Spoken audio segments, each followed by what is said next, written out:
السلام علیکم، آپ دیکھ رہے ہیں میرا فیس بک اور یوٹیوب چینل۔ ہو سکتا ہے کہ آپ نے خواتین کے عالمی دن کے بارے میں میڈیا میں یا دوستوں کو بات کرتے ہوئے سنا ہو، مگر یہ دن کس لیے ہے؟ یہ کب ہوتا ہے؟ کیا یہ جشن ہے یا احتجاج؟ کیا مردوں کا عالمی دن بھی ہوتا ہے؟ اور اس سال اس موقع کی مناسبت سے کون کون سی تقریبات ہوں گی؟ ناظرین، تقریباً ایک صدی سے لوگ 8 مارچ کو خواتین کے لیے خاص دن کے طور پر مناتے ہیں۔ خواتین کا عالمی دن ایک مزدور تحریک کے طور پر شروع ہوا تھا اور اب یہ اقوام متحدہ کی جانب سے تسلیم شدہ ایک سالانہ دن ہے۔ اس دن کا آغاز 1908 میں نیو یارک شہر سے ہوا، جب 15,000 خواتین نے کم گھنٹے کام، بہتر تنخواہوں اور ووٹ کے حق کے لیے مارچ کیا۔ اس سال سوشلسٹ پارٹی آف امریکہ نے پہلا قومی یوم نسواں منایا۔ ایک سال کے بعد سوشلسٹ پارٹی آف امریکہ نے خواتین کے پہلے قومی دن کا اعلان کیا، تاہم اسے بین الاقوامی طور پر منانے کا خیال سب سے پہلے کلارا زیکٹن نامی خاتون کے ذہن میں آیا، جو کہ کمیونسٹ تھیں اور خواتین کے حقوق کی کارکن تھیں۔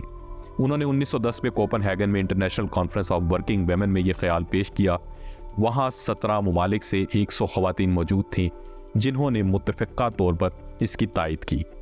یہ پہلی مرتبہ آسٹریا، ڈنمارک، جرمنی اور سوئٹزرلینڈ میں 1911 میں منایا گیا۔ اس کی 7 سالہ تقریبات 2011 میں منائی گئی، لہٰذا تکنیکی طور پر اس سال ہم خواتین کا 113واں عالمی دن منانے جا رہے ہیں۔ خواتین کے عالمی دن کو باقاعدہ طور پر 1975 میں تسلیم کیا گیا، جب اقوام متحدہ نے بھی اسے منانا شروع کیا۔ اس کے لیے پہلی تھیم اقوام متحدہ نے 1996 میں چنی، جس کا نام ماضی کا جشن اور مستقبل کی منصوبہ بندی تھا۔ آج خواتین کا عالمی دن معاشرے، سیاست اور معاشی میدان میں خواتین کی ترقی کو منانے کا دن بن گیا ہے، جبکہ اس کے پیچھے سیاسی جڑوں کا مقصد عورتوں اور مردوں کے درمیان عدم مساوات کے بارے میں بیداری پھیلانا ہے، جو اب بھی جاری ہے۔ ہڑتالوں اور مظاہروں کو منظم کر کے کلارا نے خواتین کے عالمی دن کے لیے کوئی خاص تاریخ منتخب نہیں کی تھی۔ یہ تاریخ 1917 تک متعین بھی نہیں ہوئی تھی، جب پہلی جنگ دوران روسی خواتین نے روٹی اور امن کے مطالبات کے ساتھ ہڑتال کر دی اور 4 دن کے بعد روسی سربراہ کو حکومت چھوڑنی پڑی اور خواتین کو ووٹ کا عبوری حق مل گیا۔ جس دن روس میں خواتین کی ہڑتال شروع ہوئی تھی وہ جولین کیلنڈر میں 23 فروری کا دن تھا، جو موجودہ کیلنڈر میں 8 مارچ ہے، اور اس لیے یہ آج کی تاریخ منایا جاتا ہے۔ عالمی یوم خواتین کے رنگوں میں جامنی، ہرا اور سفید شامل ہیں۔ جامنی رنگ انصاف اور وقار کی علامت ہے، ہرا رنگ امید ظاہر کرتا ہے، سفید پاکیزگی کے لیے رکھا گیا ہے، تاہم یہ قدرے متنازع ہے۔ یہ رنگ برطانیہ میں 1908 میں women's social and political union سے نکلے ہیں۔ ایک سوال یہ بھی پیدا ہوتا ہے کہ کیا مردوں کا عالمی دن بھی ہوتا ہے؟ جی ہاں، بالکل 19 نومبر کو مردوں کا عالمی دن ہوتا ہے، مگر 1990 کی دہائی میں شروع ہونے والا یہ دن اقوام متحدہ کی جانب سے تسلیم شدہ نہیں ہے۔ اقوام متحدہ کی جانب سے تسلیم شدہ نہ ہونے کے باوجود برطانیہ سمیت 80 ممالک میں لوگ اسے مناتے ہیں۔ اب ہم دوبارہ خواتین کے عالمی دن کی بات کریں گے۔ ناظرین، خواتین کا عالمی دن کئی ممالک میں قومی تعطیل کا دن ہے، بشمول روس کے، جہاں 8 مارچ کے آس پاس 3-4 دنوں میں پھولوں کی فروخت دوگنی ہو جاتی ہے۔ چین میں حکومت کی جانب سے خواتین کو آدھے دن کی چھٹی دی جاتی ہے، مگر بہت سی کمپنیاں یہ چھٹی اپنے ملازمین کو نہیں دیتی۔ اٹلی میں اس دن مموسا بلاسمز پھول دیے جاتے ہیں۔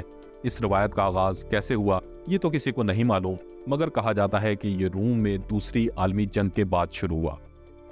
امریکہ میں مارچ کا مہینہ تاریخ نسواں کے مہینے کے طور پر منایا جاتا ہے۔ اس حوالے سے ایک صدارتی اعلان بھی کیا جاتا ہے، جس میں سال بھر کی خواتین کی کامیابیوں کو ان کی کامیابیوں پر اعزاز دیا جاتا ہے۔ ناظرین، ایک اور اہم سوال یہ ہے کہ خواتین کا دن کیوں ضروری ہے؟ اس کا جواب جاننے کے لیے ہمیں تھوڑا پس منظر میں جانا ہوگا، اور پس منظر یہ ہے کہ گزشتہ کئی سالوں کے دوران افغانستان، ایران، یوکرائن اور امریکہ جیسے کئی ممالک میں خواتین اپنے ملکوں میں جنگوں، تشدد، پالیسی میں تبدیلیوں کے درمیان اپنے حقوق کی جنگ لڑ رہی ہیں۔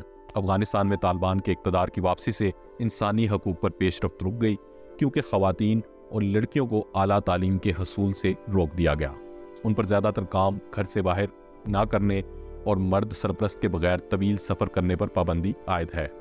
طالبان نے خواتین کو گھر سے باہر یا دوسرے لوگوں کے سامنے اپنا پورا چہرہ ڈھانپنے کا حکم دیا ہوا ہے، تاہم گزشتہ سالوں کے دوران خواتین کی حالت میں بہتری آئی ہے۔ 10 سال کی جدوجہد کے بعد نومبر 2022 میں یورپی پارلیمنٹ نے ایک قانون پاس کیا ہے۔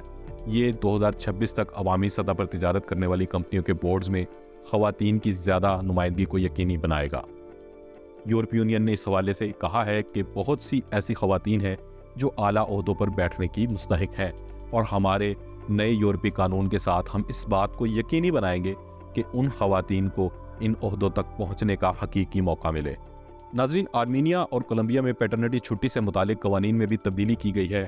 اس کے ساتھ ہی اسپین نے ماہواری پر صحت کی چھٹی لینے اور اسقاط حمل کی سہولیات میں اضافہ کرنے کے قوانین بھی منظور کیے ہیں۔ بین الاقوامی اولمپک کمیٹی نے رپورٹ کیا ہے کہ بیجنگ میں 2022 کی سرمائی اولمپک کھیل میں سب سے زیادہ صنفی توازن کے حامل تھے۔ ان کھیلوں میں شامل کھلاڑیوں میں سے 45% خواتین کھلاڑی تھیں۔ اگرچہ مرد اور عورت کے درمیان صنفی مساوات مکمل طور پر حاصل نہیں ہو سکی، تاہم نئی ہدایات کے ذریعے خواتین کے کھیلوں میں تناسب کو مزید بہتر بنایا جا سکتا ہے یا مردوں کے برابر کیا جا سکتا ہے۔